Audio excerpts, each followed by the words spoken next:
Serikali ya Rais Daktari Samia Suluhu Hassan imepokea barua kutoka kwa wananchi ya malalamiko yanayohusu utendaji kazi wa shirika letu la TEMESA. Barua ile imeeleza juu ya uzembe wa watendaji. Barua ile ikaendelea mbele ikasema juu ya upendeleo kwenye mambo ya zabuni. Barua ile ikaendelea mbele ikasema juu ya mambo ya ubadhirifu wa mali ya umma unaohisiwa na wananchi. Wale wananchi wamejiandika katika barua ile wao ni walalahoi. Tunayo ile barua. Imeandikwa kwa serikali ya Rais Daktari Samia Suluhu Hassan. Serikali iliamua kuunda timu ya uchunguzi. Timu ile imeifanya ile kazi vizuri kwa muda wa miezi miwili. Kuanzia mwezi wa 8 mpaka mwezi wa 10. Imepita nchi nzima kukagua mwenendo na taratibu za shirika letu la TEMESA. Timu imemaliza kazi, imetuletea ile ripoti. Na ile ripoti imebaini kweli kabisa kwamba uko udhaifu mkubwa sana wa kiutendaji, uko uzembe na uko ubadhirifu wa mali ya umma. Mamilioni ya fedha yametajwa na uzembe kabisa umetajwa katika ripoti ya siri ambayo tumepatiwa sisi. Ni ripoti ya serikali na tume imenipa ushauri, imetoa ushauri wa kwamba ziko hatua za kuchukua.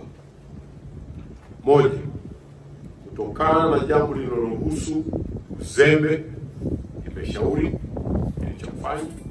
Na pili, kutokana na jambo la ubadhirifu wa fedha za mali fedha za umma, ziko hatua pia vile zilizoshauriwa. Sisi Wizara ya Ujenzi ambayo ndio yenye dhamana na shirika hili la TEMESA, na kwa kufuata maelekezo ya viongozi wetu Daktari Samia Suluhu Hassan, Makamu wa Rais Dr. Nchimbi, Balozi, lakini vile vile Waziri Mkuu Daktari Mwigulu Nchemba, ya kwamba serikali ya awamu ya 6 haitavumilia uzembe wa aina yoyote.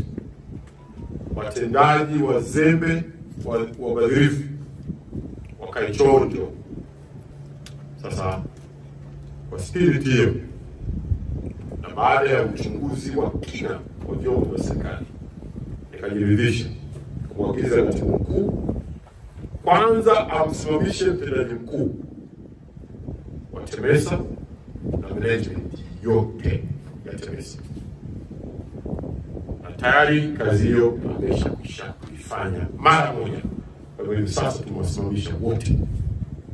Hatua inayofuata kwa mujibu wa kanuni, sababu ziko fraud, mule kuna ubadhirifu wa fedha za umma.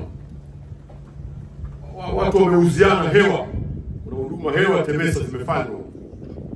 Yaani kiasi kwamba kuna mambo ya udanganyifu mkubwa ya zaidi ya shilingi bilioni 2.5, zinafika bilioni 5 fedha za Tanzania. Tuwezi kuvumilia hali namna hiyo. Kwa hivyo tumeunda kwa kanuni, kwa mujibu wa kanuni ya utumishi, tumetengeneza timu ndogo, tumeipa siku 7.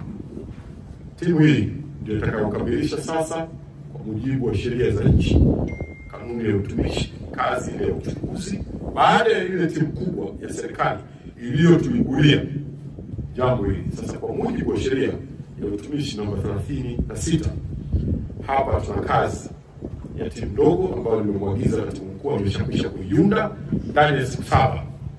Na baada ya hapo wanaohusika wote watakwenda mahakamani, waende wakajibu yale yanayowahusu yote katika mtandao mzima wa jambo hili.